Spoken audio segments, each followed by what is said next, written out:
आज आपण बामणी गावामध्ये आहोत. देवीच्या दर्शनासाठी येताना समर्थ साळुंखे ते आणि त्यांचे आजोबा एक चांगल्या पद्धतीनं वाद्य वाजवतात.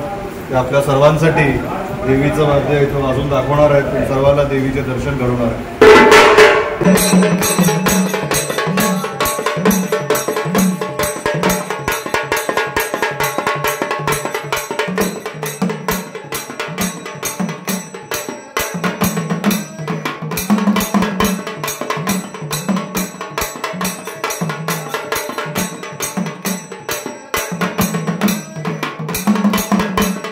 आणि समर्थ साळुंखे हे त्यांच्या आजोबासोबत हे सगळं वाद्य त्यांनी शिकवलं आहे. 1 वर्षापासून वयाच्या ते वाजवत आहेत. त्यानंतर जवळपास 12 वर्ष सातत्यानं ती कला शिकत आहेत. त्यांनी त्यांना शुभेच्छा देतो की पुढे जाऊन त्यांनी ह्या क्षेत्रामध्ये चांगलं काम करावं. त्यांच्या आजोबाचं नाव आणि गावाचं नाव उंचवावं आणि शिक्षण चांगलं तो पुढं शिका, इंजिनियर डॉक्टर व्हा, अशा सदिच्छा शुभेच्छा देतो.